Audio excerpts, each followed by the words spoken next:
अब एक संगे मेरे जयकारे लगा लगा। 10,000 रुपया दे मोगू। अब 10,000 रुपया मिलेंगे तो 5,000 रुपया मिलेंगे। तेने गाली गलौज करिए मोते। 2-3 ही गाली तो देंगे और तुम 2-3 ही गाली के इतने रुपए काट रहे हो हैं। पूरे आधी कर दिए। 8,000 तो दो कम से कम। 5,000 रुपए दूंगा मैं तो। तेने मेरी बहुत बेइज्जती करी है काम में। चल 5 ही दे रही हो। अरे तुम्हारा सरपंच कैसा हो? छपरी बॉस जैसा हो। हमारा सरपंच कैसा हो? छपरी बॉस जैसा हो। अरे हमारा सरपंच कैसा हो? छपरी बॉस जैसा हो। दूध दबाओ, सबको पिलाओ। अरे दूध दबाओ, सबको पिलाओ। अरे दूध दबेगा तो क्या होगा? भजी सरपंच बना होगा। माधर चोद, अगर इन गांव वालों को तो नारे सिखा के लाने तो ना ढंग के नारे सिखा के लाता। क्या दूध दबेगा तो क्या होगा? भज्जी सरपंच बना होगा। ये कोई नारा है? एक चीज महसूस है रही है नारे में लोगों। क्या दूध दबाओ सबको पिलाओ, ये नारा कोई? यहाँ नारे में ऐसा लग रहा है जैसे हम जबरदस्ती का लड़की का दूध दबा रहे हो। दूध दबाओ सबको पिलाओ। अरे भज्जी के सरपंची के नारे ऐसे होने चाहिए जिसे सुनने के बाद 32 इंच का सीना 56 इंच का हो जाए और भज्जी के सरपंची के नारे सुनकर लोग बारों में जोश आ जाए और फिर जोरों शोरों से बोली लगाए। हमारे साथ जो लेडीज है वो शर्मा रही होंगी हमारे नारे बोलने में। तेने नारा ऐसा बनाया है? और कैसा नारा बनाता? हमारा चुनाव चिन्ह ही ऐसा होता। बता कैसे नारे बनेंगे यहाँ पे? या चीज है तू ऐसे भी बोल सके हो कि दूध का बटन दबाओ अब की बार भज्जी को सरपंच बनाओ। यू सही ना लगता? दूध दबाओ सबको पिलाओ। यहाँ दूध बांट रहे हैं। क्या दूध को प्रचार करने आए हैं हम? दूध का बटन दबाओ, भज्जी को सरपंच बनाओ। या नारे बोल। हाँ ठीक है। दूध का बटन दबाओ, भज्जी को सरपंच बनाओ। दूध का बटन दबाओ, भज्जी को सरपंच बनाओ। शांत मेरे गांव के नागरिकों, शांत। मैं ये बिल्कुल भी नहीं चाहता कि आप मेरे नाम के नारे बोल बोल कर अपना गला बैठा लो। मुझे पता है आप मेरे साथ हो, तो आपको मेरी जयकारे लगाने की कोई जरूरत नहीं है। चलो अब विपक्ष टीम से भी बात कर लेते हैं। ये साले चोर मवाली गुंडे आपके गांव में आकर आपके भज्जी की सरपंची छीनना चाहते हैं। अरे सब गांव वालों को पता होगा कि ये जो आपके सामने खड़ा है ये एक चोर है, किडनैपर है जो लड़कों को किडनैप कर करके पैसे मांगता है और फिर भी कुछ मादर चोद इसकी सपोर्ट में खड़े हैं। बड़ा अचंभा हो रहा है भज्जी को ये सब देखकर। अगर कोई इंसान आतंकवादी के साथ पकड़ा जाता है तो वो भी आतंकवादी कहलाया जाता है और अगर कोई चोर मवाली गुंडे के साथ पकड़ा जाता है तो वो भी चोर मवाली गुंडा ही कहलाया जाता है। तो देख लो गांव वालों, आपकी नजरों के सामने ये 5-6 गुंडे मवाली खड़े हैं जो गुंडे को सपोर्ट कर रहे हैं। तो बताइए आप सभी इनके साथ क्या करना चाहिए? क्या ऐसे लोगों को इस गांव में रहने का हक है? अरे मेरा तो मन इस चोर के हाथ पैर तोड़ने का कर रहा है, पर इसके बगल में जो 2-3 आदमी खड़े हैं, आप इनका बताइए इनके साथ क्या करूं मैं? जो एक चोर एक किडनैपर को वोट दे रहे हैं और उसके साथ खड़े हैं। अरे भज्जी बेटे, ऐसे लोगों को तो टांग पकड़कर जमीन में मार देना चाहिए। जो एक चोर को सपोर्ट कर रहे हैं, जो एक किडनैपर को सपोर्ट कर रहे हैं, ऐसे लोगों की टांगे तोड़कर गांव से बाहर फेंक देना चाहिए ताकि ऐसे लोग गांव में ना रह सके और ना ही गुंडे मवाली को सपोर्ट कर सके। बहुत बढ़िया सुझाव दिया है आंटी जी तुमने। अरे क्या सुझाव दिया उन्होंने? अरे मैं चोर था पर अब चोर नहीं हूँ मैं। अरे पहले मैं किडनैपर था पर अब किडनैपर नहीं हूँ मैं। अरे पहले मैं लोगों को किडनैप करके पैसे मांगता था पर अब पैसे नहीं मांगता हूँ मैं। अरे ये सब चीज छपरी ने 2-3 दिन पहले ही छोड़ दी हैं। अब छपरी सिर्फ लोगों की सेवा करना चाहता है, लोगों की सेवा। इसी सेवा से मेवा मिलती है और उस मेवा को मैं हर गांव के कोने कोने में बांटना चाहता हूँ। तो इसीलिए गांव वाले मेरे साथ खड़े हैं ताकि वो मेवा खा सके। मेवा? माधर चोद, तू जूती खाने लायक है और तेरे संग जो खड़े खड़े यूं भी जूती खाने लायक है। तेरी शकल तो साफ-साफ दिख रही है हमें, तू इन्हें मेवा खवाएगा सरपंच बनके। अरे जिस तरह हमारे चूतड़ हगना नहीं भूलते, इसी तरह चोर चोरी करना कभी नहीं भूल सकता। और तू भी हमारे चूतड़ों जैसा है। जिस तरह हमारे चूतड़ हगते रहते हैं उस तरह तू भी चोरी करता रहता है। तो ऐसे लोगों का स्वागत गांव में किस तरह करना चाहिए बताइए गांव वालों? अरे ऐसे लोगों की गांड पे तेल लगाकर डंडा ही डंडा बजाना चाहिए ताकि आगे से एक गांव की सरपंची पर खड़ा होना ही भूल जाएं। अरे मैंने कितनी बार समझाया तो मैंने 10 बार कह दी होगी कि मेरी गांव की भोली भाली जनता से दूर रहिए, पर तेरे दिमाग में ना भरी हो बात। मैंने करी ना करी तो और मेरे मने करने के बावजूद भी तू ये गांव के सरपंच पे खड़ा है। अब सुधर गया हूं मैं। और सुधरे हुए लोग गांव की सरपंची क्यों नहीं लड़ सकते हैं? अरे जब सड़ा हुआ टमाटर ठान ले तो वो भी तरोताजा हो जाता है। और अब मेरे अंदर भी कोई दाग नहीं है, मैं एक स्वच्छ नागरिक हूँ, इस टाइम स्वच्छ नागरिक। सड़ा हुआ टमाटर कैसे हरा है जाएगा, यह बात बताइए तुम। जब कोई चीज सड़ गई है तो वो दोबारा सही कैसे है जाएगी? अरे जब मैं कह रहा हूँ है जावे सही, मैं गांव की सरपंची लड़ूंगा तो लड़ूंगा और गांव का सरपंच बनकर ही रहूंगा मैं। जब छपरी कोई चीज ठान लेता है वो करके ही रहता है और उसमें सफलता हासिल करके रहता है। और अब की बार छपरी ने गांव की सरपंची पे कदम रखा है तो वो कदम ऐसे ही नहीं रख दिया, वो सोच समझ के कदम रखा गया है। और अब की बार छपरी सरपंची लड़ा है तो सरपंची जीतेगा भी और सरपंच बनेगा भी और गांव की तरक्की।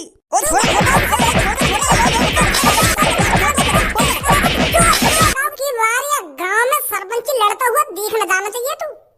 लास्ट वार्निंग दे रहा हूँ मैं तो, लास्ट वार्निंग। नहीं अब की बार तो नरक में ही पहुंचा दूंगा सीधा। आई मेरी बात समझ में ना आई? हाँ ठीक है ठीक है ठीक है ठीक है ठीक है ठीक ना, ठीक है ठीक है ठीक ही रही हो और सोच समझ के खड़ा हो गांव के सरपंच पे। आ जाइए मेरे गांव वालों जी, रोज प्रचार कर रहा हो गांव में जा जाके अपनी सरपंची को। अगर यह हिसाब से भज्जी गांव में जा जाके ऐसे ही आदमी ने बहलाता फुसलाता रहे हो तो वो बन जाएगा गांव का सरपंच। और अगर गलती से भी गांव का सरपंच बन गया वो, फिर ना रहेगी मेरी कोई भी इज्जत घर में। फिर तो मैं नाम को बड़ा रह जाऊंगा घर में। फिर तो मम्मी पापा भी भज्जी से लाड़ प्यार करे करेंगे, मुँह न गिदाने को कोई भी। फिर तो पूरा गांव भज्जी से सरपंच जी कह के बात करे करेगा और मुँह से खज्जी। ये तो नाइंसाफी है जाएगी मेरे संग। भगवान करे और कोई बन जाए गांव को सरपंच, भज्जी न बने बस। धनुआ अगर ऐसी गांव में चोर गुंडा लोग सरपंची पे खड़े हैं लगे ना तो है ही गांव की तरक्की। अरे इन मादर चोदों को ठिकाने लगाने के लिए तो खड़ा हो रहा हूँ मैं गांव की सरपंची पे। नहीं मौका जरूरत पड़ी मैं देखूंगा ये मादर चोद कैसे होंगे गांव की सरपंची पे खड़े। जो भी सरपंची पे खड़ा होगा मेरे हाथ में तो ऐसे छिटेगा जैसे वो छिटो का छपरी। मेरी सास के बनेंगे उस सरपंच। ओ बड़े भैया तू दिन भर सोफा पे पड़े रह गया, सोफा तोड़ रहा तो और कोई काम धंधा ना है? मैं घर से 6 बजे निकल जाऊँ गांव में अपनी सरपंची का प्रचार करने के लिए और जब भी मैं घर पे आऊँ तो सोफा भी पड़ा हुआ मिले मोगू। अरे तेरा छोटा भाई गांव की सरपंची पे खड़ा हो रहा है, तू भी नेक सपोर्ट करवा की तू यह सोफा तोड़ रहा है यहाँ पे पड़ा पड़ा। नेकत गांव में जाकर तू भी प्रचार कर मेरा, तू भी बता कि मेरा छोटा भैया गांव की सरपंची पे खड़ा है वही को वोट देंगे। सोफा पे पड़ा रहेगा तू हरदम। अरे तुझे पता है तेरा छोटा भाई कितनी मेहनत कर रहा है गांव की सरपंची जीतने के लिए? रोज गुंडे मवालियों से लड़ रहा है ताकि वो गांव की सरपंची न जीते, सिर्फ भज्जी जीते गांव की सरपंची भज्जी, ताकि भज्जी गांव वालों की मदद कर सके। और तो यह बात कोई भाग ही ना है मेरे संग नहीं चलते करके तो कुछ शर्म लगे गांव के लोगों के सामने हाथ जोड़ने में। खा तो जाएंगे ना तो वो ऐसा तू जो कर रहा हो वो कर, मोह मत घसीटा या चीज में। उरा तू या गांव की सरपंची पे खड़ा हो या देश की प्रधानी पे खड़ा हो, मोह कोई मतलब ना होते। 10वीं 12वीं पास न करी गई ढंग से और गांव के सरपंच बनने चले यूं करेंगे गांव की तरक्की। सरपंची को ऐसे भी ना आता होगा तो सुनी। अगर बाई चांस तू गांव की सरपंची जीत गया तो क्या करेगा तू काम बारन के लिए? भागदौड़ी कर लेगा तू? अरे पढ़े लिखे लोग ही गांव की सरपंची पर खड़े होते हैं जो गांव की तरक्की करवा सके, सही गलत का अंदाजा लगा सके। और तू 10वीं 12वीं में भगवान भरोसे पास हुआ और गांव की सरपंची लड़ने चले हो तुम सुधारोगे गांव में। और तो को अगर मेरी मदद न करनी तो मदद मत कर, पर मेरी बेइज्जती काहे कर रहा है भाई तू क्या मुझे लंडूरा समझ रहा हो? बिल्कुल जो मुझे कुछ ना आवे। अरे भगवान भरोसे बेशक पास हुआ होगा भज्जी, पर भज्जी के अंदर दिमाग इतना है जैसे समुद्र में पानी। जिस तरह समुद्र में पानी की कमी नहीं है ना, उसी तरह मेरे दिमाग में ज्ञान की कमी नहीं है। और तू मेरी काबिलियत पे उंगली उठाएगा? गाल भुग रही है तेरी। तू चाहे ना तो गांव की सरपंची जीतो, ये लिए तो सोफा पे तू अपनी ऐसी तैसी मराता रह रहा है। जवान संभाल के बात कर भज्जी। सुनी तेरा बड़ा भैया हूँ मैं, बड़ा भैया तो अपने बड़े भैया से तमीज में बात कर, नहीं तेरे कान के नीचे लगाने में ज्यादा टाइम न लगेगा मोगू। मेरे सामने मत दिखाया सरपंची है, नहीं 2 मिनट लगेंगे तेरे सरपंच तेरी गान और सुने में। वाह भैया वाह। अरे अब पता चल रहा है तू मेरे से कितना प्यार करता है कितना प्यार नहीं करता। तेरी तो गाँव सिलगी पड़ी है मोते। अरे मैं तो अब तक सोचता आ रहा था कि मेरा भाई मेरे से बहुत प्यार करता है, मेरा भाई मेरे से जान से भी ज्यादा प्यार करता है। मैं तो अब तक सोचता आ रहा था कि मेरा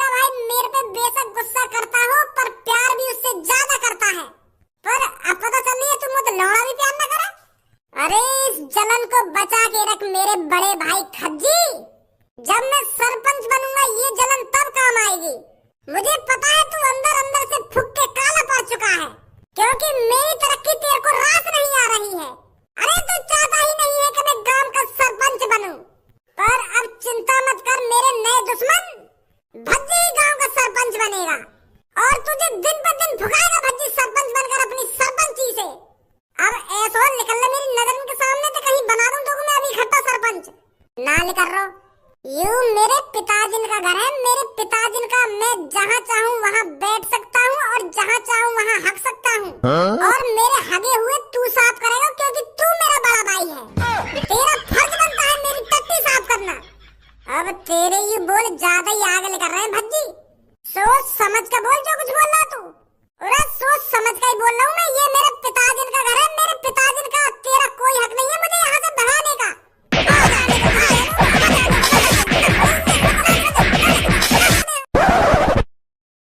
देख वोट गिरने जाता रहो पर वोट सोच समझ कर गिरी हो। पहले अपने बालक बच्चे, अपना परिवार, अपना घर, अपनी सड़क के बारे में एक बार जरूर सोच लियो।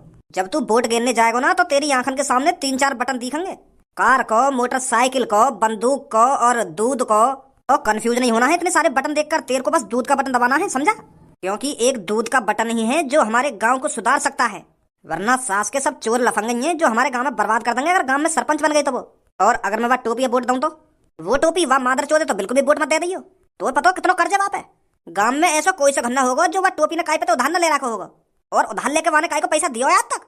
अगर वो टोपी गांव को सरपंच बन गो ना तो सरपंच को जितना भी पैसा आएगा ना तो सब खा जाएगा वो।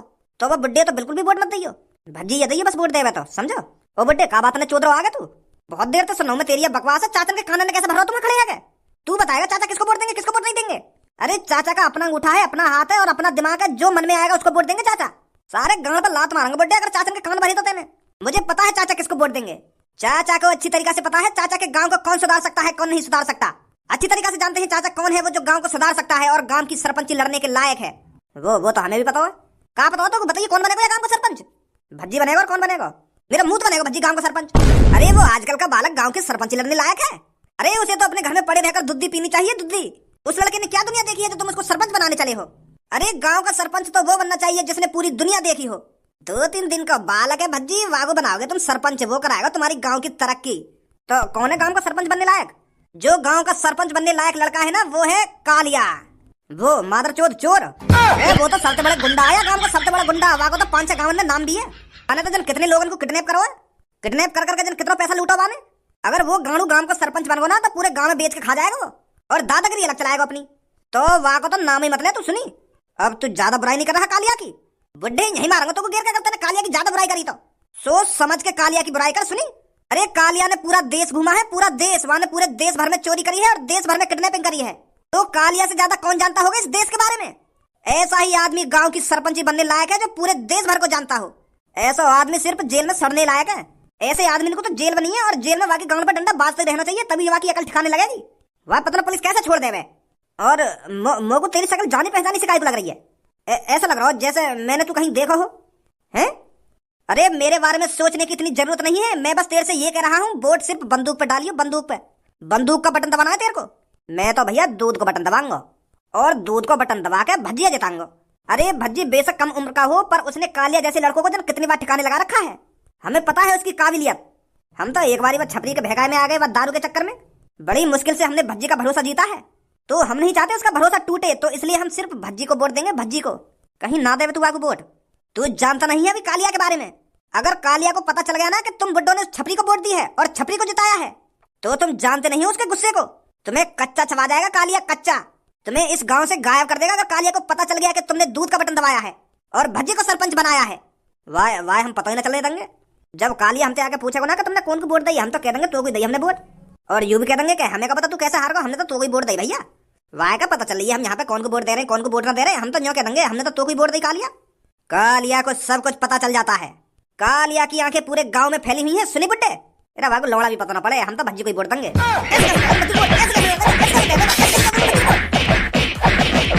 चला यहाँ पर ये सालो, एक एक को जेल में ले जाकर डाल दूंगा अगर किसी ने लड़ाई करी तो। यहाँ पर वोट डालने आए हो तो यहाँ पर शांति से वोट डाल लो, कहीं करवा दो तुम पर यहाँ पर गुंडा कर दी। ओए कैसे बाल लगा रहा इस बुड्ढे पर? यू बुड्ढे मुझे न्यों कह रहा मेरी गांव में कर दे। के मजा आवे मुझको मजा आवे यान मुझे तो 3-4 बार कह दई तो मुझको गुस्सा आ गया मैंने बजा दिया बर्थडे पे।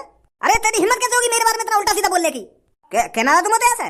बेटा अगर मैं जवान होता ना तो तुझे यही गाड़ देता जमीन में। मैं कब कह रहा था कि मेरी गाड़ नौकरी कहता? झूठ मत बोल बड्डे, मैंने साफ साफ सुना है क्या कहा है तूने मेरे से। अब मत करिए ऐसी मेरे से नाप सना बातें। ए कहाँ चल रहा है यहाँ भैया? और कालिया तू यहाँ पे? ए या मादर चौथ ने तो पहचान लिया मैं।